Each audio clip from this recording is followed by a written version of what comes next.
Straight into the roof of the net. Nice one. Straight down the middle. So a good performance from both teams here today. Hi, I'm Rupha Ramani and you're watching Firstpost.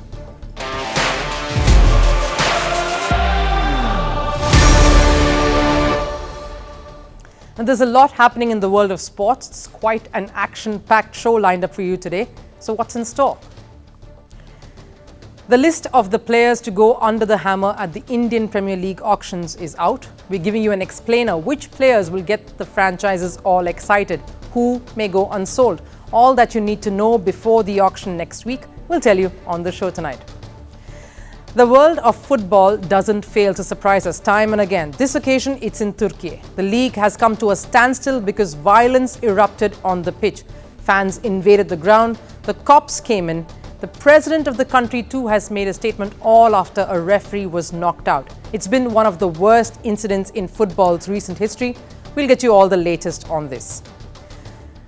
And the Paris Olympics is still a while away, yet it continues to be in focus and for all the wrong reasons. If the last few days were about the IOC's decision to bring back Russian and Belarusian athletes to compete, then the committee's decision to host the surfing event in the Polynesian Islands is getting a lot of flack.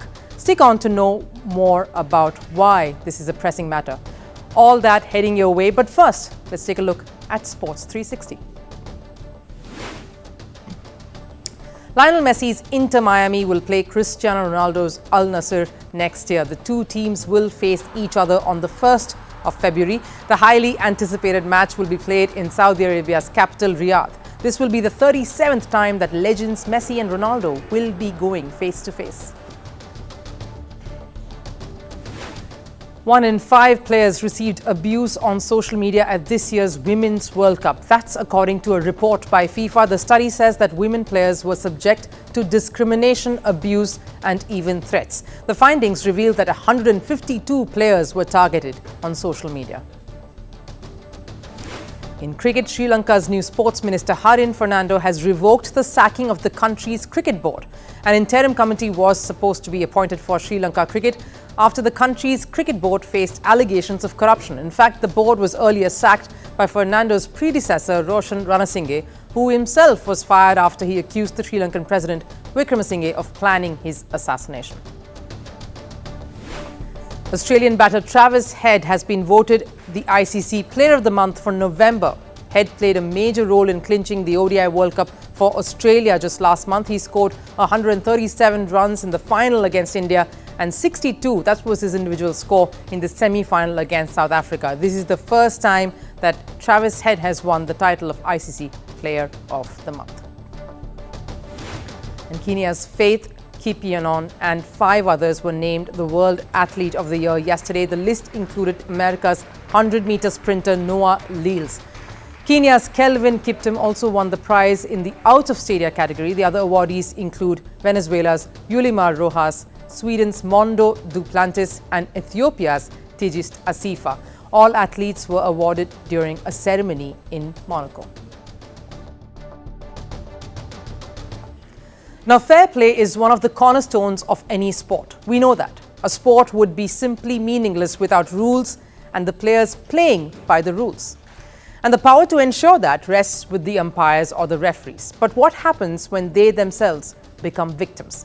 Now, this is what happened at a football match in Turkey. Take a look.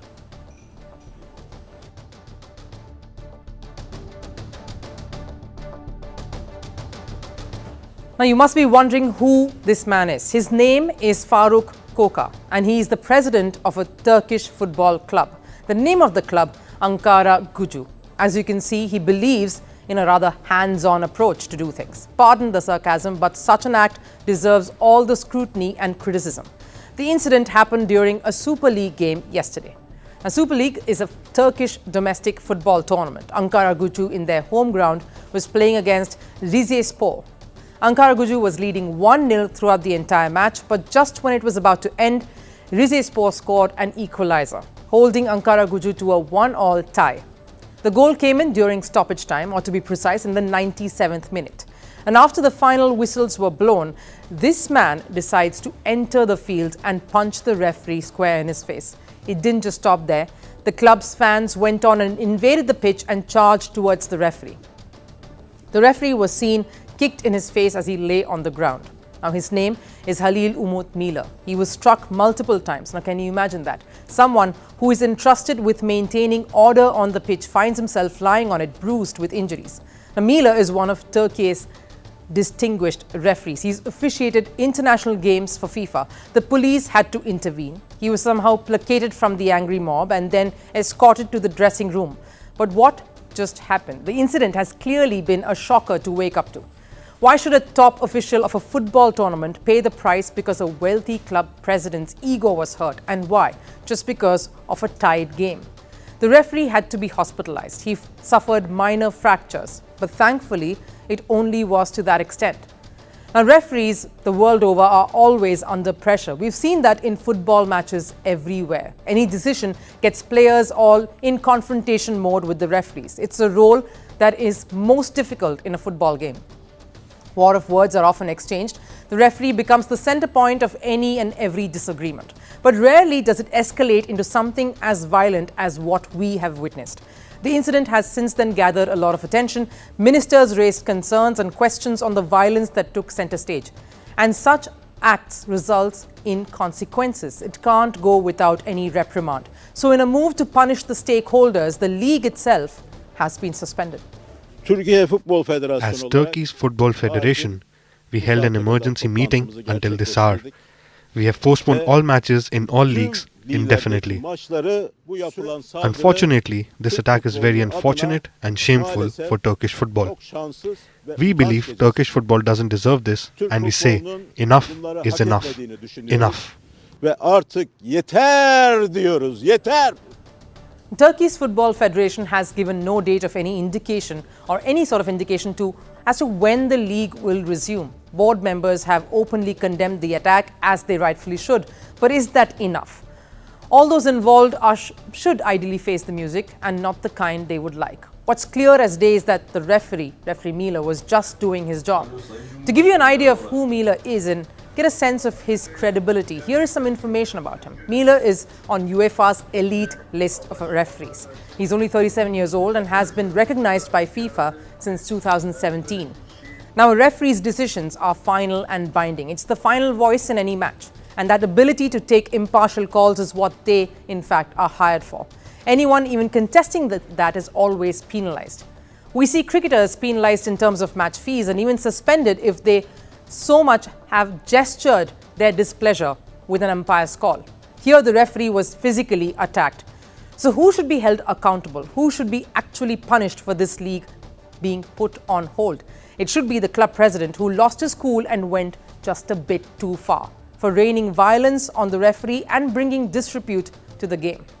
Even Turkey's president spoke about this. He said, and I quote, "I condemn the act on referee Halil Umut Mila after the Ankaragucu President match played this evening, and I wish him a speedy recovery. Sport means peace and brotherhood," he says. Sport is incompatible with violence. We will never allow violence to take place in Turkish sports.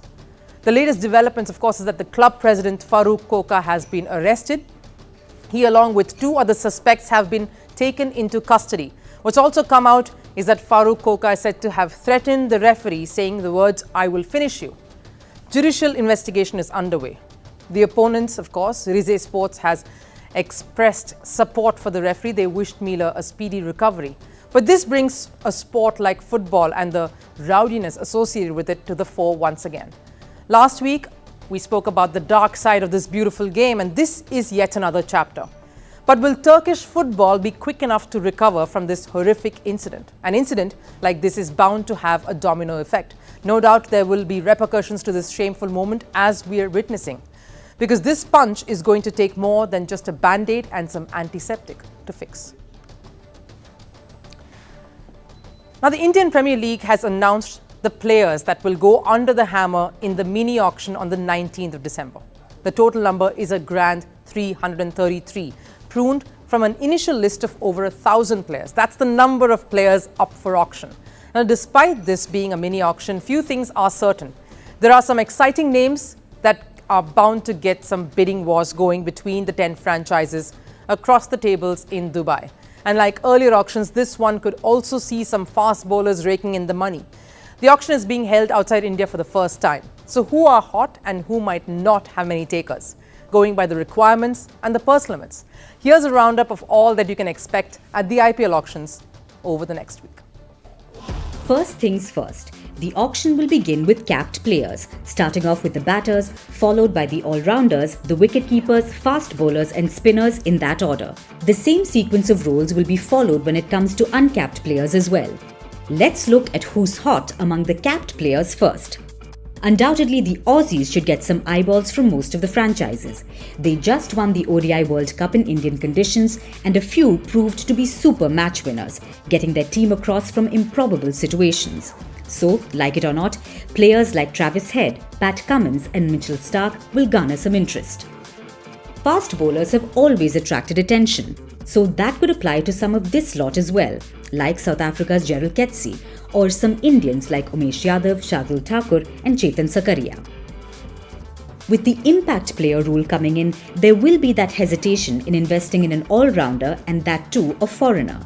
But one man may break all that logic just by going the way he's played at the World Cup and the base price of a very modest 50 lakhs or $60,000 that he's decided. New Zealander Rachin Ravindra may just spark off interest amidst the franchises, going by not just his skills as an all-rounder, but his general demeanour. A big match player with a sane head about him. It's gold for franchises. How can this auction hot list go by without mentioning the Afghans? What a World Cup they've had, and some of the players bursting out of this memorable campaign are sure to rake in buyers at the mini auction. Azmatullah Omarzai, who again has a modest base price, could spark off some bidding wars.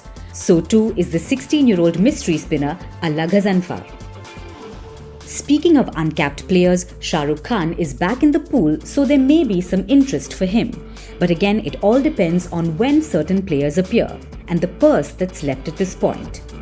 Gujarat Titans, with a little over 38 crores or about $4.5 million, head into the auction with the biggest purse, all thanks to that cash deal which saw them give up Hardik Pandya to the Mumbai Indians. Sunrisers Hyderabad with 34 crores or about $4 million, and the Kolkata Knight Riders with a little over 32 crores or about $3.8 million come in at second and third.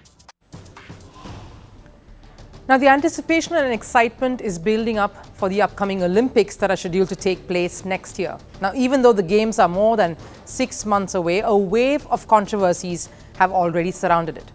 Talks over security measures linked to the Olympics has been on for some time, and one discipline, surfing, is at the center of it. The event is slated to take place in Tahiti, but concerns have been raised over the catastrophic social and environmental impact. Activists recently staged rallies and demonstrations.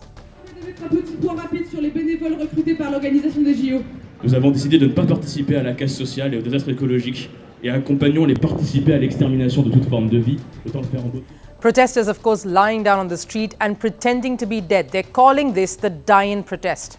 And the protest is over building a controversial judging tower for the event that has partially broken through the coral reef during the tests. How did we get to this, and what are the various issues and concerns that have been raised? I'll tell you all that in just a moment. Now, this venue made its Olympics debut during the Tokyo Olympics, and it's exotic. It promises a stunning spectacle, but this faraway place has pointed logistical questions. It's also raised eyebrows about sustainability because the rest of the Summer Games will be held in Paris, and the surfing location selected is at least 16,000 kilometers away. So organizers would need to fly in the surfers, judges and others.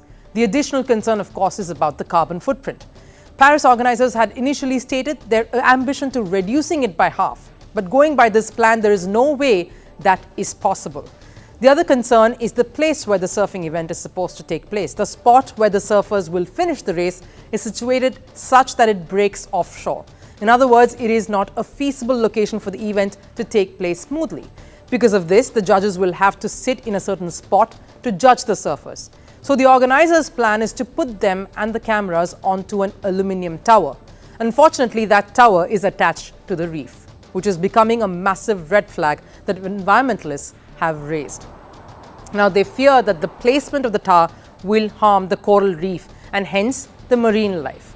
This dispute, in fact, reached a melting point when earlier this month, the Paris Olympics organizers tested a construction barge to build the tower in the surfing lagoon, and it resulted in the coral reef being damaged. Environmental groups revolted against it, and local authorities were forced to halt the construction. The residents of the island have tried to convince officials to use a wooden tower instead that has previously been used to host surfing competitions. But authorities have cited security reasons, saying it doesn't meet the standard protocols of this competition. The surfing governing body, or the International Surfing Association, even welcomed the decision to pause the construction in an online petition. More than 160,000 signatures have in fact been collected against it. But that has failed to deter the stakeholders. Organizers, authorities and environmental groups are stuck in this route that is proving to be a bit of a stalemate. Paris officials refused to budge. They said there is no alternate plan and it will be held in the French Polynesia as planned. This is what triggered activists. The idea is to say neither here nor elsewhere. There is a movement called No Olympics Anywhere, which is to say, in fact, we are not campaigning to say we don't want that here. If it's not good for us, it's not good elsewhere. In fact, there is no right way to do the Olympics. The history of the Olympics proves to us that it has never been good and that there are structural effects that always repeat themselves in the same way. And that's terrible, because we have been campaigning for more than 4 years and everything we have been talking about is happening. Now, the candidacy of the French Alps for the 2030 Winter Games have also seen some resistance owing to this. Environmentalists say they could damage ecosystems. Paris has previously stated its ambitions of hosting a stellar Olympics show, but the current reality paints a different picture.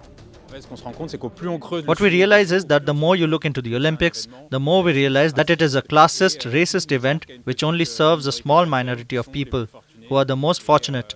So the idea is to debunk all the myths that we talk about every day by saying that it will benefit, in the case of Paris, the 93rd French department, the inhabitants of the town of Saint-Denis, where several Olympic events are set to take place. This is false. The Olympics were invented by a baron for an elite, a white elite who practiced sports. This is not the only environmental issue that the Paris Olympic officials are dealing with. River Seine is also going to prove to be a massive thorn in the side. A little backgrounder here. Due to high levels of metals and fecal bacteria, there has been a ban on any swimming in River Seine since 1923. That's over 100 years of no swimming. But Paris Olympics organizers are confident that they will be able to clean up the river in time for the Olympics. Their mission: to build a 700-meter tunnel and a large storage tank to clean up Seine, so athletes can compete in the swimming events. This is not just seeming to be impossible, but quite a dreamy plan to even carry forward over the next few months. Currently, about a dozen times a year, the city's underground sewage tunnels are overwhelmed, and to avoid flooding the streets, they release wastewater onto the river. Right now, the overall mood that many onlookers, critics, and environmentalists, protesters even, are experiencing is mass skepticism. That's what surrounds the grandest event, or the build-up to it, in 2024. The potential challenges faced by Paris casts a doubt over how well these issues will be ironed out in time for the event to take place. A time for last serve. This is our parting shot at the end of the show. Today, it's from a sport that is more about the battle of wits.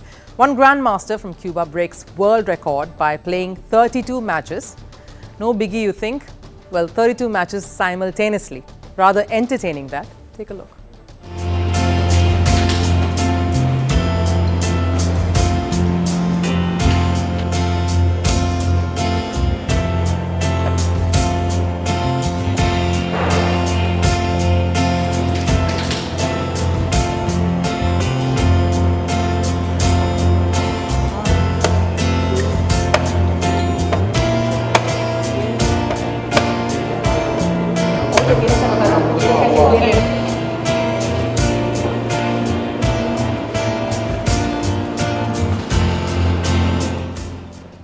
He apparently won 23 of those matches. I don't know who was more nervous, the other contestants or the record breaker. But that's all there is on Firstpost today for you. I'll again see you tomorrow at 7 p.m. But for now, though, take care.